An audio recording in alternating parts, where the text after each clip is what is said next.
Hello and welcome to another rendition of the First Rate Legacy podcast. We're so glad that you're continuing to join us as we go through this journey together on the four core values: love, give, serve, and enjoy, and how those values have been the DNA of First Rate from its very founding 30 years ago to today, and all the different ways that those core values manifest themselves and highlight themselves within the company and beyond.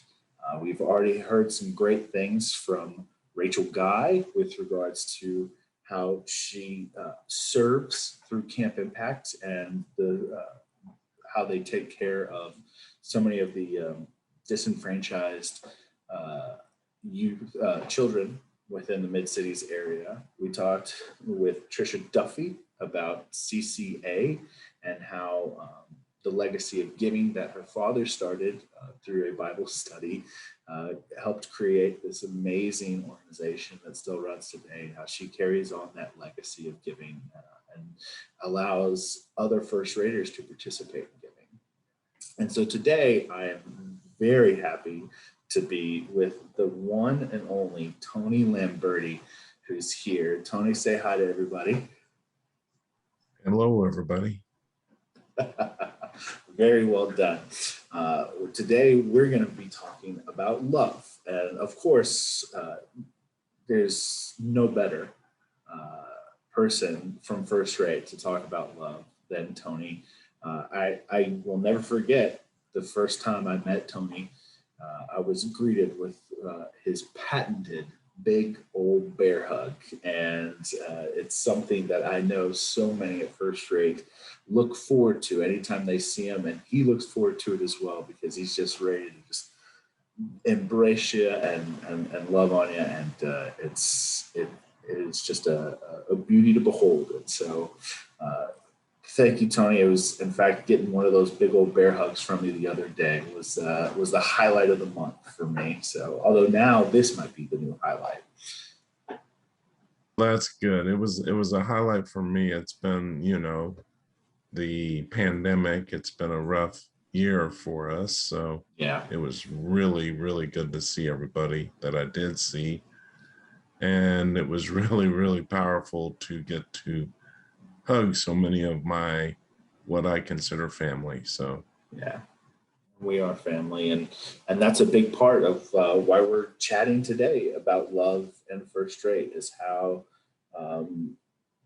your family, First Rate family, and even beyond First Rate family, how you saw love play such a huge role, and what happened with your story after you had your stroke. So really, I think the best way to do it is just go ahead and let you take the floor to kind of share what happened first with your stroke, and then kind of share, and then we'll kind of go along and talk about the role that love plays throughout the recovery process from day one to today. So Tony, the floor is yours. Well, as he said, I had a stroke. It was April 22nd. My wife and my oldest were in New York. My middle son, I took him over to a swim party, and it was actually his birthday. So we kind of say the stroke happened on the 23rd and not the 22nd. So it was just me and my youngest, who was 10 at the time. And I got him some McDonald's.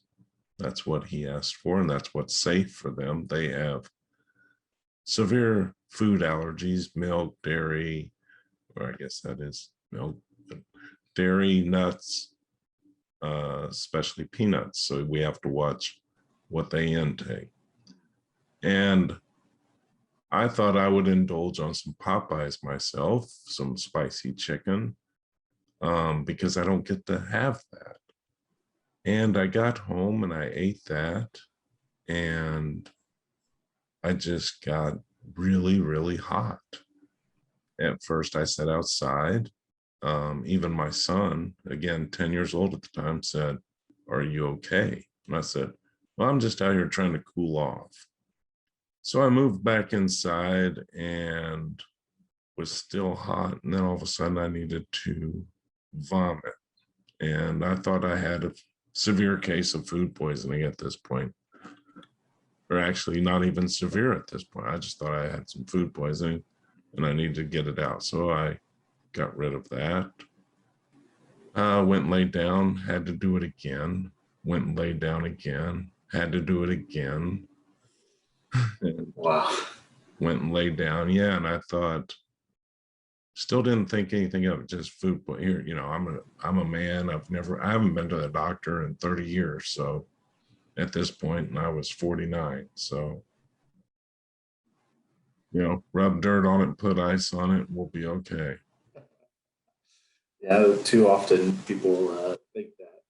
Yes. And that's one thing I learned. If you do not feel okay, please go see a doctor. Please. Absolutely. We think we can look it up. We think we can do something, but it could be something far worse than we can diagnose.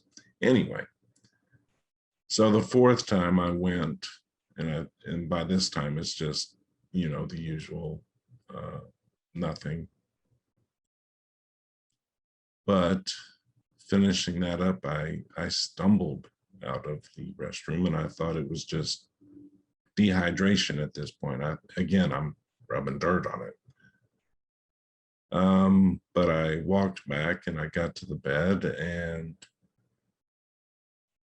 my vision started going, and it was like looking through a kaleidoscope. My eyes were torquing and spinning.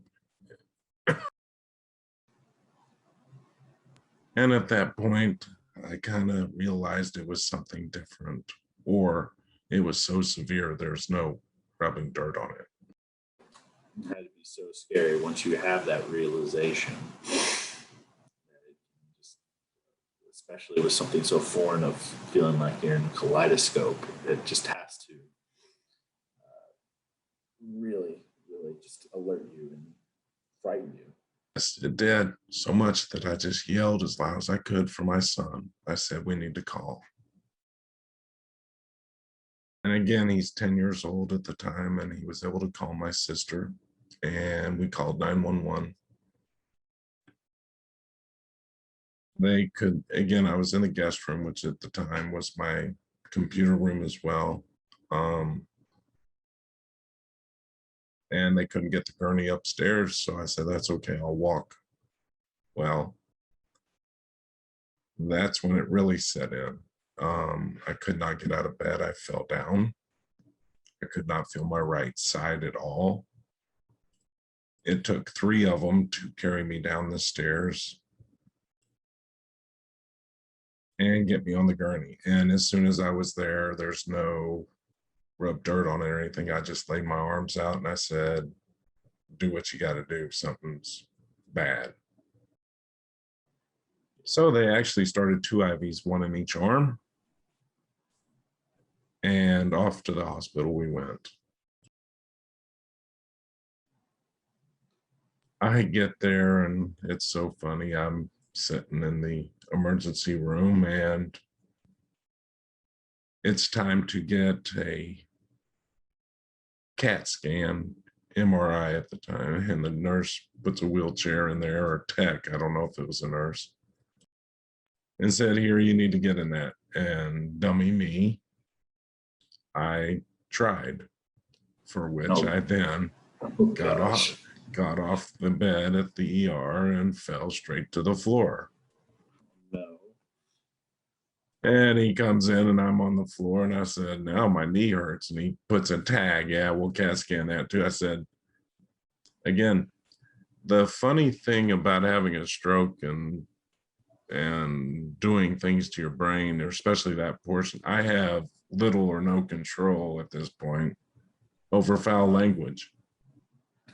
And even afterward, even now, I still have those words just will flow out. And I all I can say is I'm sorry.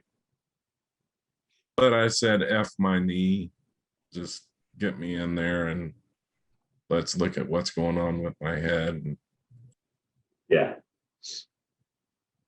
So I was barely able to do that. And at this time, I still didn't understand why, but I was getting sick because I was unable to swallow. So all this stuff was just going down my throat and partially into my lungs, which then started pneumonia. And I'm begging them still at this point, do not tell my wife what's going on, because she has had an episode with anxiety at the movies with my boys. She actually passed out and had to be taken to the ER because of passing out. And so I did not want that to happen. I was trying to protect her even at this time, even though it was the worst thing I could do. Yeah, it just seems it's one of those things where you trick yourself into saying it seems like you're protecting her, and it's just only it makes things worse. But the intent was good. Yes, the intent was the only thing that was good. Because she knows, she said she heard me and she said I was slurring and could tell, especially just the symptoms. I couldn't move my right side. I had no sensation or control of it. But from then, they start giving me drugs and things to help try to control it. And this was, again, this happened, I got about 1 a.m. on Saturday. It was actually the 23rd by the time I got to the hospital.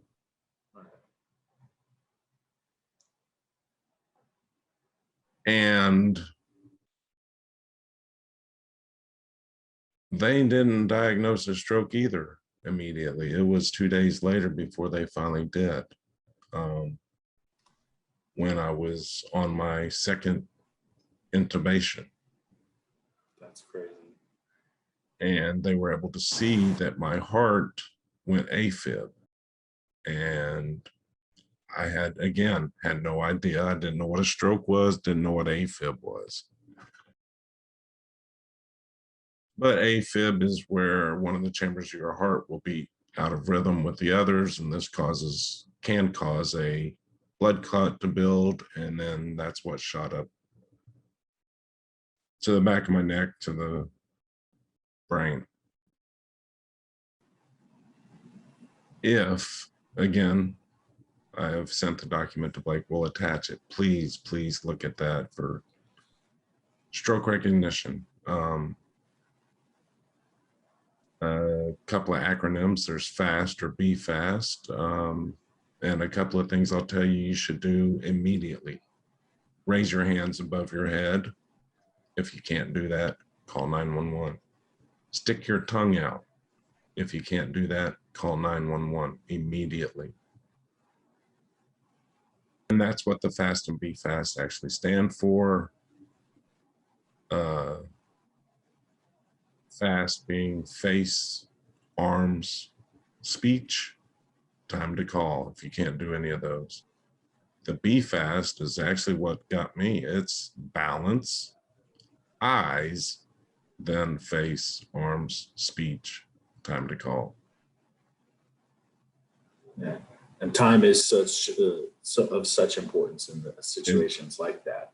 Absolutely is. They can give you medicine to dissolve the clot and get the blood back to your brain, but as in anything, you starve an area of your body of blood for a while, it's just going to die. And starving any area for more than 4 hours, it's beyond repair. So that's where I stood. That's why I say be diligent, be fast, whatever it takes.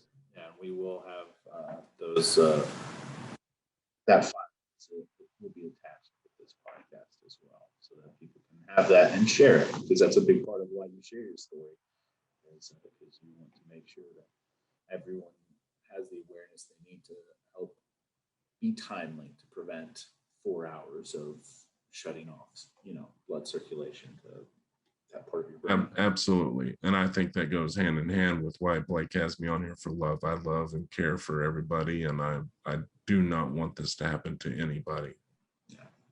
I don't think anyone that's ever met you ever could ever question how much you love everyone, and this is one of the ways you manifest that love is through awareness, because you don't want anyone to have to go through what you did.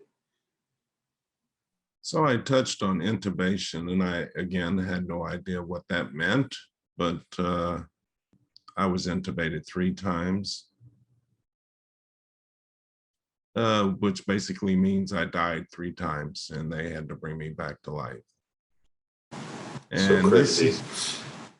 This is where I will tell you that Jesus Christ is my Lord and Savior, and I'm a firm believer in God and all that he brings, because those 3 times I was walking down a dark hall. There was a shadowy figure on the right. And all 3 times a figure shows up from the left and turns me around and says, actually didn't say anything, just turned me around and we walked back. And upon finally coming out of all the medication, I shared this with my wife and she said, that is funny, ironic that you say that because you were intubated 3 times. And this is the first time I heard the word intubate, so I still didn't know. But yeah, wow. To have that correlation each time, have that same dream vision yes, it was very powerful, and I share that with anybody and everybody. And that leads again, so that was 4 weeks in the ICU at Mansfield Methodist that I spent before going to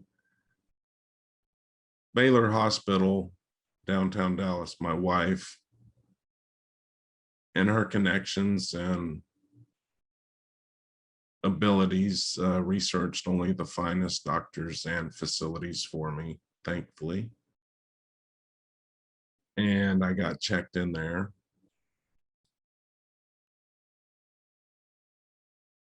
And I guess I'll go back even to the ICU. That was 4 weeks. Between her, my uncle Randy, and John Watkins, I did not spend one night alone.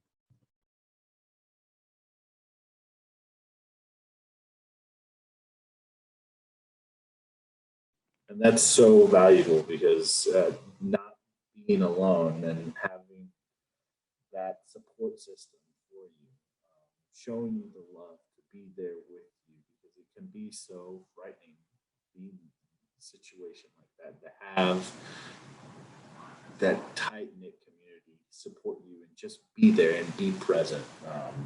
That's often how powerful love is. I said in the last podcast, how the opposite of love is not really hate, but just kind of apathy and nothingness of not being there, and just something how love can reveal itself and be powerful just from being there and doing just the tiniest little thing of just being present, makes all the difference in the world. Yes, I agree totally. And talking about being present, my wife bought a bulletin board and it was full of cards and well wishes of prayers of people and coworkers. There were so many coworkers that came to visit me.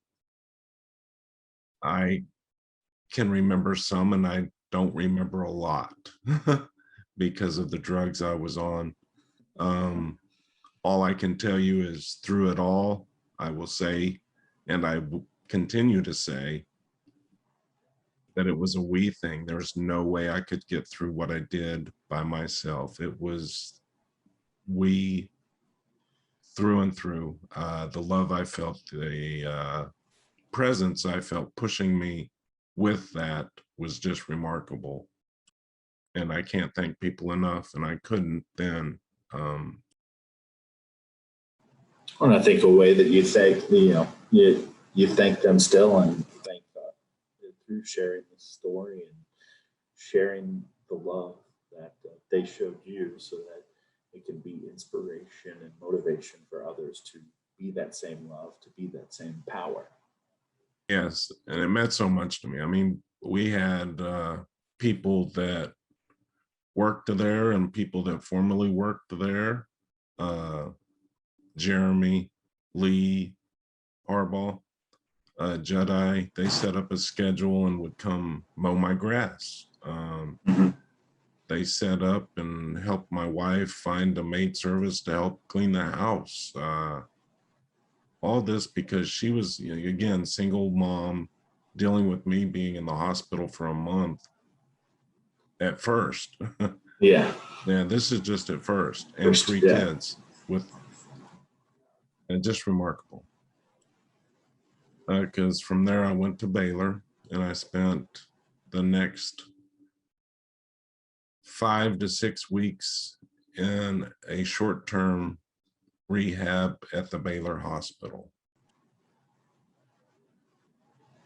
And again, I spent very little time alone. People came to see me. John, again, spent the night several times. My wife, Angela, and Trisha. Trisha was especially good with my wife's scheduling. Between her and my wife, it would be somebody from work or something. I went that whole time with not having lunch alone. When So I finally valuable. did eat, when I finally did eat, because I had a feeding tube installed. So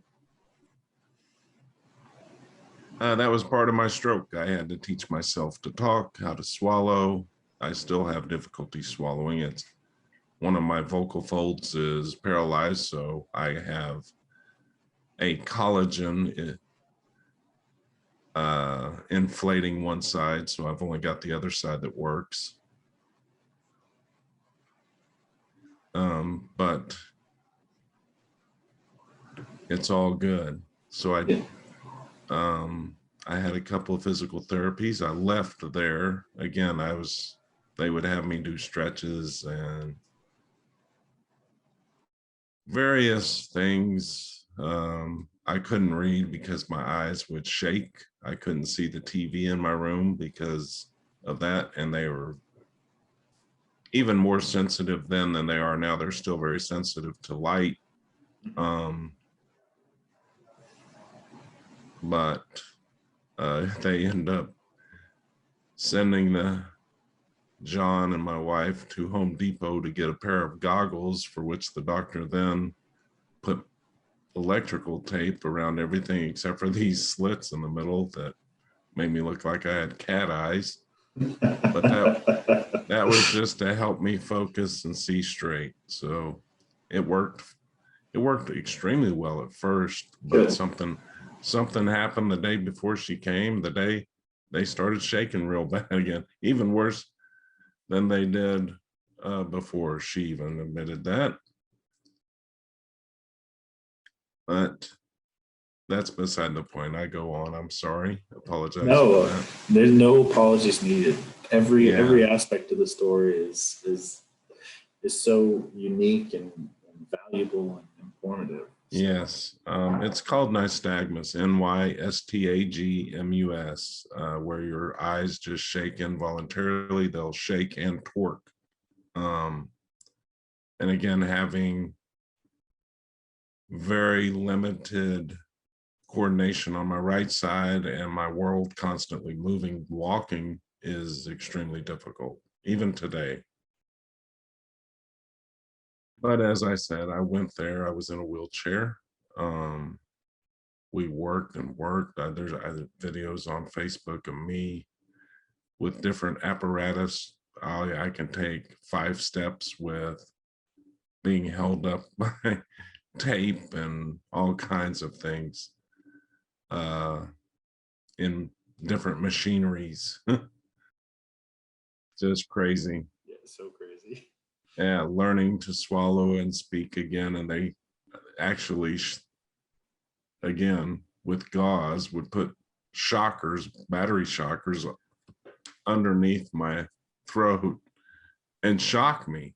Oh my goodness. But in the end, it all worked out. So I moved from Baylor. Those guys were extremely good, but I was still in a wheelchair.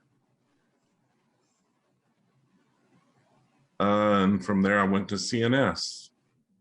And that's when I got to meet you for the first time, when I started here at the Absolutely first is. rate. Showed up with Jedi, and that was, again, the coordination that my wife and Trisha had. Again, Trisha probably came 25 to 30% of the time. My wife came 30% of the time, and then John, and as Blake has labeled them, the what you call them, band of thieves. This is a band of brothers, den of thieves. You're a little bit of both, and you're all trouble. But yeah, how that a lot of you original gangsters of first rate from the very beginning, y'all band together, and how y'all banded together for this is to support you and through that lunch program, and letting others and encouraging others to participate in it, but still making sure every day you had someone there to do lunch with you and be with you and feel the power of love is such a vital aspect to your recovery process. And it was vital for first rate's recovery process, because when things like this happen, it's not just, of course you're the one that's having to go through the medical issues, but for your community, it's traumatic as well. And so being able to have that face-to-face love and community is so vital to helping heal the trauma that can be caused from incidents like this. Yes, and all through Baylor, just about everybody showed up that was local. Then moving to CNS, I was there approximately 7 months. And in that time, I had lunch by myself 4 times. Wow. And everybody in there saw that and commented on the support I was given. And I can't, again, thank people enough for safety. I needed it. I wish other people in there did, as I've shared. One thing I quickly learned is there were people a lot worse than me, and there were people that were better than me. All across the spectrum. I got sick and tired of hearing every stroke is different, I'll tell you that. But I can understand it. So they asked me to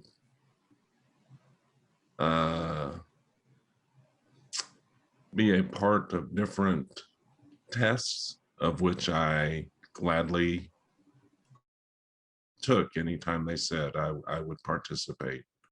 I said, if anything I can do can help the next person, sign me up, let me know how I can help. Yeah, and I think that's also a key too, was how basically you, from the support, you yourself are such a light because of the love that you extend. The communal love that you got from this, it's another, from people visiting, that was a light itself as well. And so there was just this bright light emanating from you and around you for everyone in that recovery process to see and feed off of. And that's what's so important, is the light that emanates off of these acts of love feeds so many people beyond just yourself. And hearing how valuable you were to CNS and all of the people there, regardless of where they were, like you said, worse off or not as bad, anywhere along that spectrum of the stroke, the light of the love that you have and that was being shown with you in your community was powerful for everyone there. Yes, and I think you touched on a very powerful terminology there, light, and that's actually what I used in CNS in one of our group counseling sessions. They asked me how I viewed myself, and I said I view myself as trying to be a light in a very dark place. And it wasn't long after that, I was in many group sessions because they wanted me to spread that as much as I could. The counseling sessions there were irreplaceable. Yeah, I can imagine. Being in group sessions, I even had somebody ask me, so you like it when they call you a cripple? And this is one of my favorite stories. And even somebody's commented on Facebook that came out. If you go out there and search for Gary Miller on my, again, I haven't posted in years. If I do, it's rare. But he saw how I was, and he was in better shape than me, and he quit feeling sorry for himself. And that's the short of that one. Wow. But the other was, so you like it when they call you a cripple? And I said, you betcha I do. He said, what do you mean? I said, they can call me whatever they want, because if they're calling me something and I can hear it, that means I'm alive. I'm not 6 feet under. Such an important outlook to have, how powerful it is that life. Absolutely. And that's, again, what I try to share is I got to see my oldest graduate, who's now at Texas Tech. I got to just now see my middle son graduate. And I'm working hard to see my youngest graduate, who is now a 9th grader. So I can't wait. Yeah. I've been trying to show them love and give and serve and enjoy by, again, wherever we go, I don't get to participate much other than I want to see the joy in their face, and I enjoy that. Yeah. And you see the light. You see another light, just like you are the light. And I think I remember in your story of those dreams how it was the dark hallway, dark figure on the right. There was a light, a gold figure that would come on the left and say, now you take on that responsibility to emulate it and be the avenue of turning around and helping guide and light people to life, and do that through your love. And so it's powerful testimony and powerful how you.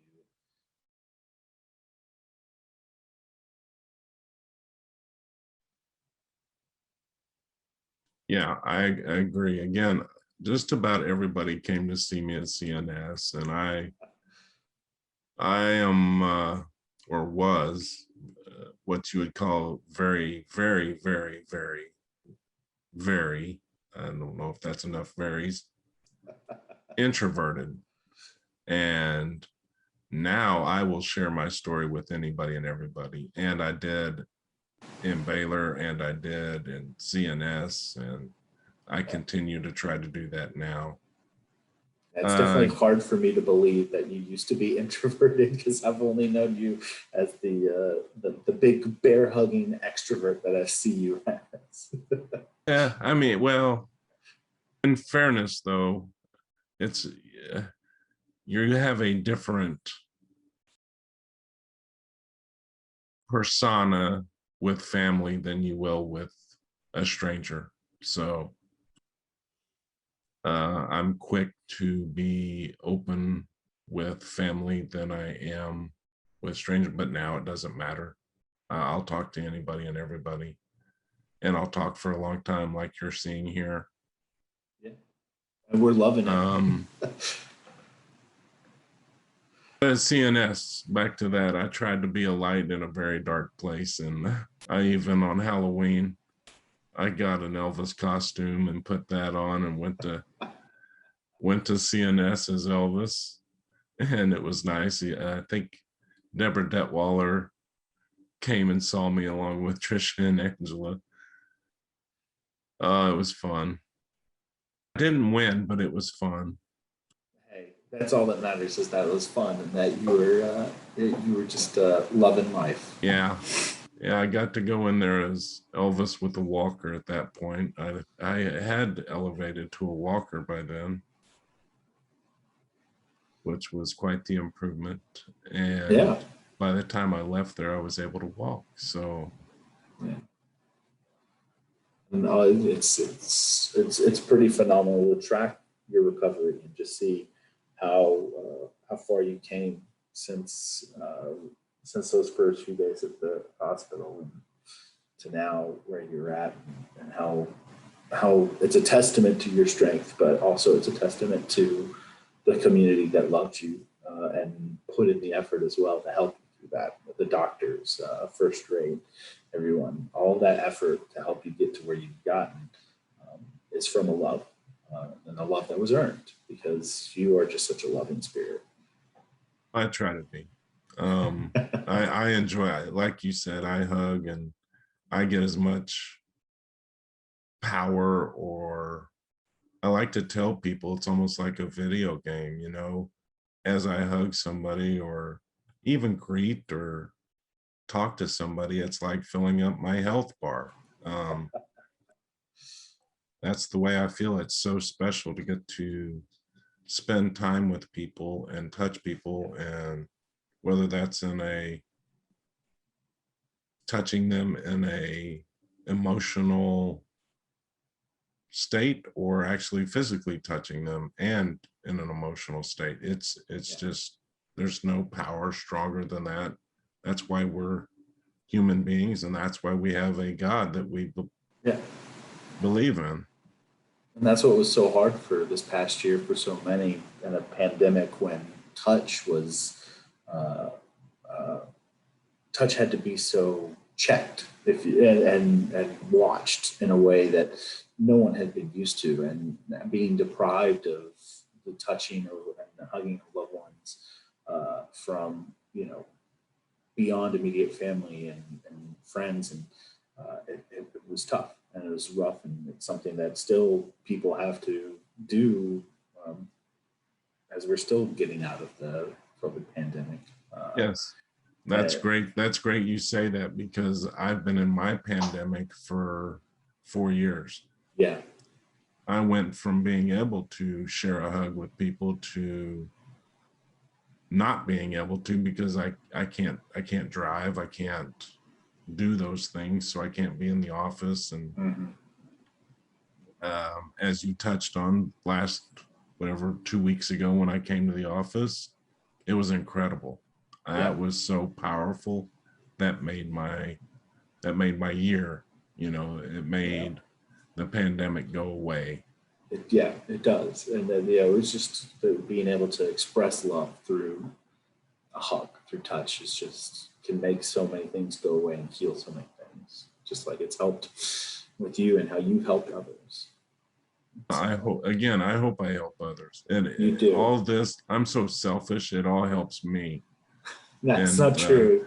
I'm just hoping to help others. You do. I can only speak for myself, and it helps me tremendously. And I only hope that it helps others. It does. And I think this podcast definitely helped others. And it does nothing more than highlight the power of love and how communal it can be. And the more people you pack on to spreading out love, the more powerful and miraculous it can be. Because, we don't use the word enough because we're afraid to, but things like this aren't miracles. It is miraculous. The recovery you had, it's because of the miracle of love. And so we thank you, Tony, for sharing everything. Like I said, we'll attach that sheet so that we can raise awareness about how you can be fast and prepare, because time is of the essence. But Friends and family, this is where he's shutting me up. Not exactly, but we have gone a little over. We don't really have a lot of time, but we we I jest. I know, but it has been a great conversation. And for everyone that's made it to this end, of course, we have a special trivia question. And so Tony likes to refer to them as this F1 team as the, what do you like to refer to them as, Tony? The good guys. The good guys. So the trivia question for today is, who are the good guys? What F1 team is Tony a rabid fan of? And the first person to let us know who that is will get a special prize. Everyone else will get a fun meme. So, Tony, thank you again. This has been an absolute treat. For me as well, thank you, Blake. It's been a privilege and honor. I hope people get something out of it. If anybody wants to have a further conversation, I'm more than happy to continue talking to any and everybody. Good. Yeah. And he's not kidding when he says that.